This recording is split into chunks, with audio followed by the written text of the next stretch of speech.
Good morning, everyone. Welcome back to my channel. I'm Joe, and in this video I want to discuss a motorcycle modification that nearly every biker does, especially cruiser riders and touring bike riders, and probably 75% of those who do this mod get it wrong the first time around and they have to do it again. And this is an expensive mod, so you don't want to fuck it up. Excuse my language. You want to get it right the first time. And I have a suggestion, a tip, whatever you want to call it, that will help you get it right the first time and avoid some of the common mistakes that are made. So let's open up the garage door. I've got my bike inside, and let's discuss this.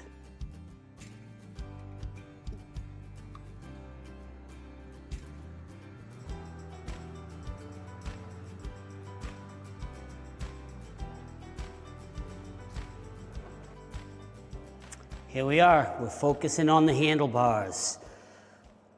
Nearly all bikers, cruiser riders, touring bike riders, whatever, the vast majority of them change their bars, and 75% of those people get it wrong the first time around. This is an expensive mod. Depending on the bars you're swapping for, you could be spending anywhere from $200 to $800 just for the bars.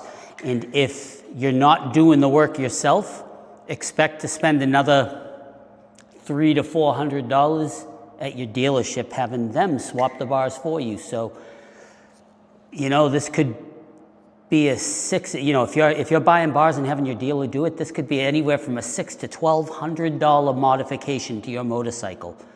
So don't mess it up. Let me give you some tips on how you can avoid it. Okay, so if this is a video about handlebars, you might be wondering why I have a seat propped up in this video. I promise I'm gonna get to that in a minute, but let's start in a different place. This is my Indian Chieftain. It's a 2022 Indian Chieftain Dark Horse. I am riding on a set of bars. They're made by a company called, what is the name of the KST Customs. And these bars were made in collaboration with Lloyd's Garage out in Minnesota. They're an Indian dealer. They're popular for performance modifications and things like that for Indian motorcycles. And these bars are described as bringing the rise of the bars up 4 inches and back 2.5 inches to the rider. So these are the bars that I could find that were closest to what I felt I needed as a rider, and so that's what I went with. Oftentimes you'll see people get things like mid-rise bars or 8-bangers, and you'll see people up, riding like this, and their bars are wide apart, or that is, let me start here. This is, where's a good place to start? A good place to start is ideally where you want your hands to be is level with your shoulders or just slightly below your shoulders. If your hands are higher than your shoulders, for one, I think it might be illegal in some states, but don't quote me on that, but I know that a certain height on your handlebars is illegal in many states. But one thing that happens if your hands are up above your shoulders, that is a recipe for discomfort. It can create tingling in your fingers. It can create strain on your forearms. It's just not a good place for for your hands to be on a motorcycle. I know a lot of people like to do it, and a lot of people choose their bars based on aesthetics, let's be honest. A lot of people don't consider the comfort when they choose their bars, and I think that's the biggest mistake that people make, and the biggest reason why people have to go back and do their bars a second time, because they realize they made that mistake. So where you want your hands to be is you want them to be level with your shoulders, parallel with your shoulders, or just slightly below it. I don't know if this will show on the video. My hands are about 1.5 to 2 inches below my shoulder line, which is a great angle. Next, you want to determine the pullback. You don't want your bars to be too far away. You don't want your elbows locked. You want to have a decent bend in your elbows, and you can see, hopefully you can see, but I have a bend, a nice comfortable bend in my elbows. These bars work really well for me. So, how can you avoid making the mistake? That's where the seat comes in. Okay, so this is the stock seat for the Indian motorcycle, for the Indian Chieftain. This seat, terribly uncomfortable to me. I've seen other reviews from people that say it's a comfortable seat. I don't find it to be a comfortable seat. One thing that this seat did to me is it pushed my rider triangle forward, and it made me feel like I needed more leg room. So before you change your bars, it's important for you to find a seat that works for you. And don't go change your seat right away. Don't go change your bars right away. I suggest when you buy a new motorcycle, don't make these modifications right away. Ride your bike, spend a few 100 miles on it, figure out if the seat is going to work for you or not. If the seat doesn't work for you, get rid of it. Move on. Find a new seat. In my case, I decided I was seated too forward. I needed something that pushed me back a little bit. So I did my research. I found a good seat. I like the Mustang seat. It's great for me. It pushes me back about 2 inches, gives me plenty of leg room. It's very, very comfortable. I don't ever see myself changing the seat. I don't feel like I need a new seat. I feel like I made the right choice in seat.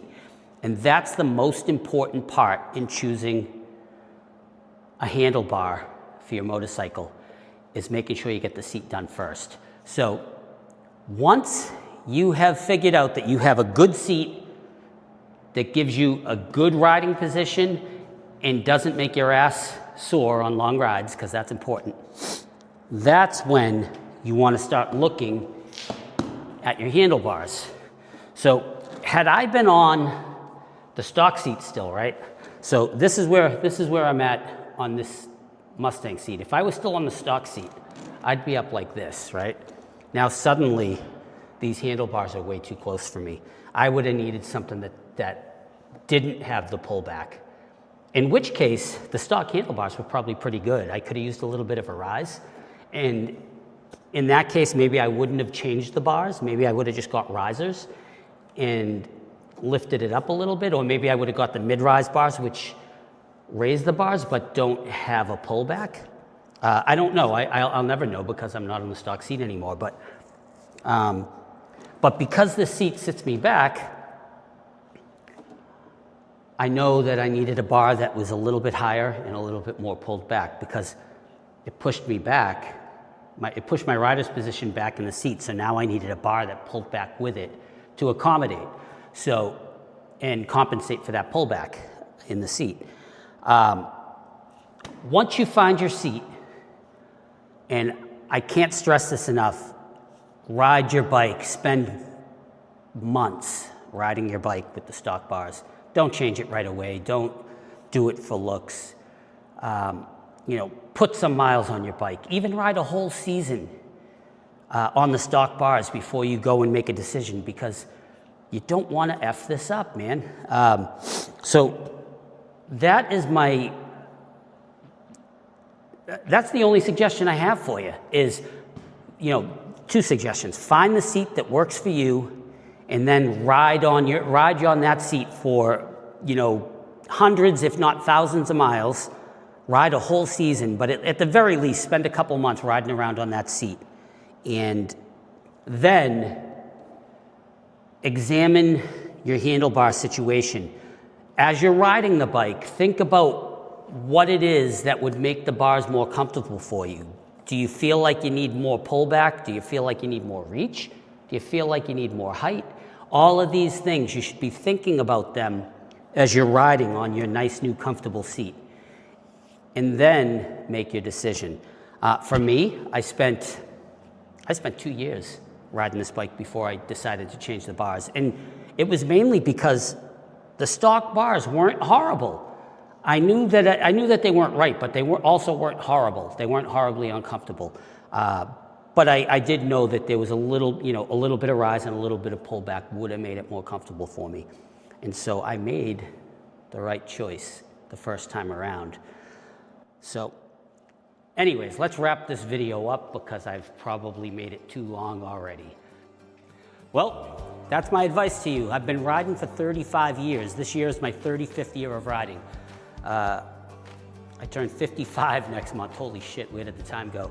But I got my motorcycle license I got it on Labor Day weekend, 1990.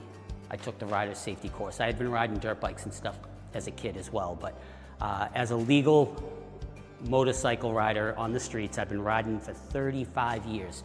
So take it from me, I've got hundreds of thousands of miles on motorcycles over the years, and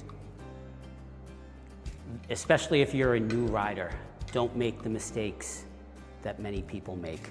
So, handlebars. Find a seat, stay on that seat for a little while, ride it, think about what it is that you need in a bar to position you just in the right spot, and then go do your research and find a set of bars that will work for you. Anyway, I hope that this video is helpful. I hope this video is not echoey because my garage is empty, and it can sometimes come off as like echoey. So sorry, I'm going off topic here. Anyways, those are my 2 pieces of advice to you. Seat, handlebars, make the right choice the first time. Don't spend $600 to $1,200 twice because you fucked this up. So anyways, thanks for watching. Please like and subscribe. I probably won't get another video out before Thanksgiving, so to all of my subscribers or anybody out there that's watching this video, happy Thanksgiving. I wish nothing but the best for everybody out there. Have a blessed Thanksgiving. Spend time with family and those who you love, and we will see you on the next video. Thanks for watching.